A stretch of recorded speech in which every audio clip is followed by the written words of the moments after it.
minutos aquí en el noticiero el exfiscal general, el doctor Edmundo Orellana, analista de temas nacionales e internacionales, doctor, y temas políticos, por supuesto. Doctor, buenas noches.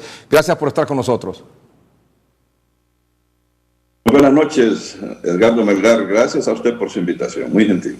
Doctor, ¿qué impresión tiene sobre este tema de la nueva ley electoral? Bien, mire, sobre esta nueva ley, indudablemente los cuestionamientos que se han señalado de esa ley son correctos.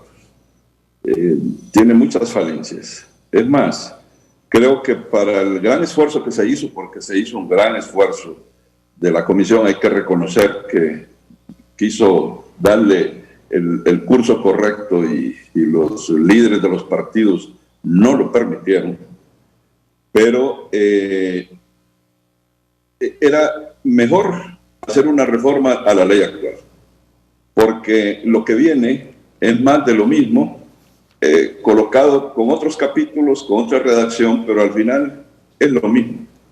Y en algunas cuestiones se retrocede, como el caso de las mujeres, que no se respeta la trenza famosa, el caso de los diputados, que no se van a seleccionar en las primarias con cocientes, sino con simples marcas. En fin, que vamos para atrás más bien con ese proyecto de ley, por un lado. Pero eso no son cosas tan importantes. Lo importante es la segunda vuelta electoral, como bien han dicho todos los entrevistados, y sin embargo, ahí no se han puesto de acuerdo. Esa sí es una reforma electoral sustancial, porque afecta al sistema y al proceso, pero para contextualizarlo con la Constitución de la República, que exige que la mayoría del pueblo hondureño elija el presidente de la República y los designados. Y en estas condiciones, así como está, la mayoría del pueblo hondureño no es computado sus votos para elegir el presidente. Doctor, adelantándonos un poco, por ejemplo, a noviembre de 2021, ¿qué podría pasar en las elecciones generales si no hay segunda vuelta?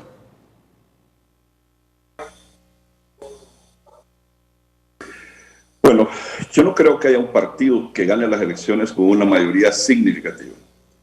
El que gane va a ganar con un margen muy estrecho, más estrecho quizá que el que vimos en ocasión anterior, que por otro lado yo soy de los que pienso que hubo un enorme fraude. Eso significa que el presidente que va a ser electo no va a tener la confianza ni la credibilidad de la mayoría de la población. Él seguramente va a obtener que un 20%, un 25% de todo el censo electoral, del censo de electores, pero y el resto, el 80% o el 70% estará en contra. Y eso quiere decir que vamos a tener un presidente muy débil, y eso en las circunstancias que vienen, Edgar, que viene una situación como nunca la hemos vivido en Honduras con el post-pandemia, pues yo creo que ese presidente va a tener miles de problemas y quizás no dure ni siquiera 6 meses, porque con esa debilidad que va a tener no va a poder enfrentar los desafíos y los retos que se le van a plantear, todos en términos perentorios. El próximo presidente, si no se elige a través de un proceso transparente, limpio, íntegro, por un lado, y no hay segunda vuelta, ¿puede durar 6 meses en el poder, doctor? Y yo me alargo, porque, mire, veo recientemente el problema con los transportistas. Bueno, cuando casi 1 millón de personas sin empleo salgan a la calle a exigir empleo, y que seguramente van a ser más para esa época, cuando los empresarios salgan a la calle porque la economía está destrozada y sus empresas no han podido recobrar el ritmo que tenían de antes, y el resto de personas exigiendo al gobierno salud, educación, yo no creo que vaya a tener mucha fuerza ese gobierno. Por eso necesita un gobierno fuerte, un gobierno que sea el resultado de un proceso en el que todos participen y todos reconozcan a ese gobierno como legítimo, como el suyo, al que deben apoyar en cualquier circunstancia, incluso en las más difíciles. Claro. Una circunstancia de un proceso irregular, doctor, con denuncias de fraude, ¿qué significaría para el país esto, doctor? Terrible. Fíjese que hay problemas inmensos todavía. Hay que reconocer el gobierno, el partido de gobierno tiene el poder y tiene el dinero. Y esto es suficiente para volver a hacer lo que ya hicieron. Porque el problema, Melgar, no es que sea una sospecha, es que es una realidad. Si ya cometieron un fraude y en forma tan burda como lo hicieron, que se cayó el sistema tantas veces, que los famosos votos rurales, en fin, ahora no les importaría, es que han perdido la vergüenza, no hay escrúpulo, hacen cualquier cosa y no les importa, porque saben que al final de cuentas, aquí no pasa nada. Aquí, como decía Medardo Mejía, aquí así es. Pero, doctor, me dice, hacen cualquier cosa y los partidos políticos de oposición y los líderes de oposición y las organizaciones, los gremios, la sociedad civil, ¿qué pasa con el resto de la población organizada? Fíjese, Melgar, que eso es lo que me temo yo. Si usted se fija, la agenda política, desde que Juan Orlando es Juan Orlando, la ha fijado él. Él la ha fijado semanalmente y hasta diariamente. Y hay algo que le está favoreciendo a él, y es esa división tan encendida que hay entre los líderes de la oposición. Me pregunto yo, ¿qué ganan? ¿Qué sentido tiene de estarse insultando y descalificando mutuamente? Al único que le sirve es a que se imponga el continuismo, porque al final de cuentas vamos a ir tan débiles al proceso electoral, con esas heridas tan profundas, que al final de cuentas el único que va a tener fuerza es el partido gobernante. Y eso creo que los líderes lo han visto, pero si lo han visto, porque son inteligentes, no creo que no tengan ni dos dedos de frente para entender el gravísimo problema que se están enfrentando con esas exclusiones y discriminaciones y confrontaciones. Por eso creo que hay unos que lo hacen, desde luego, inconscientemente, pero otros lo hacen conscientemente. Creo que están coludidos con el gobernante para generar un caos.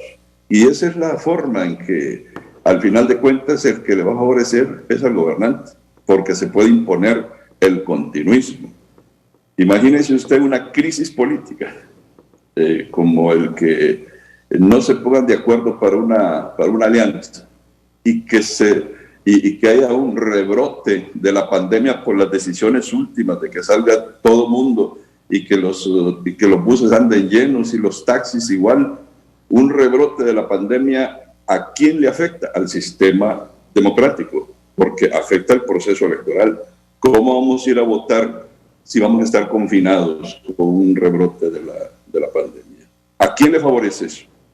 ¿A los partidos de oposición? No, le favorece al gobierno, que sería la excusa ideal para continuar en el poder, alegando de que no se pueden celebrar las elecciones. Doctor, usted dice varias cosas, y la primera, dice que hay líderes de la oposición coludidos con el gobierno o con el partido de gobierno para generar un caos. ¿Los puede identificar? No, yo les digo que hay quienes lo están haciendo conscientemente, seguramente, porque no son tontos, y otros inconscientemente. ¿Quiénes? No lo sé, pero lo que sí es cierto es que lo que están haciendo es de niños. ¿Por qué se insultan?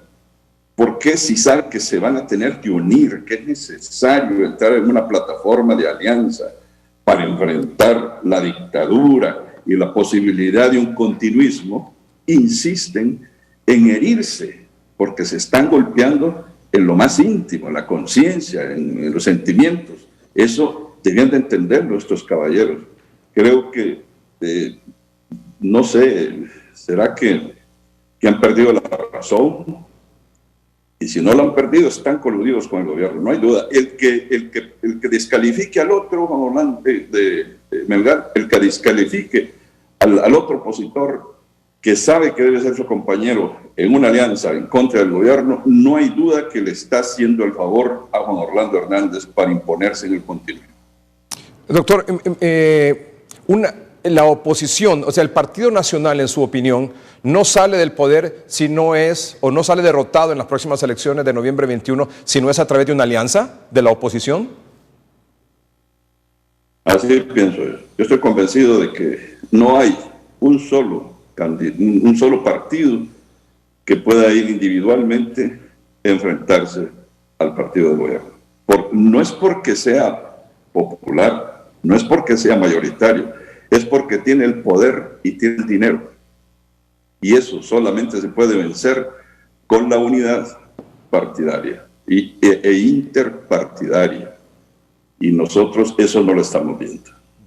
Usted dice poder, dinero, yo le agrego quizás organización, en el caso del Partido Nacional probablemente de los partidos más y mejor organizados del país. Esto significaría que si tenemos, por ejemplo... Porque el poder implica la organización. Muy bien.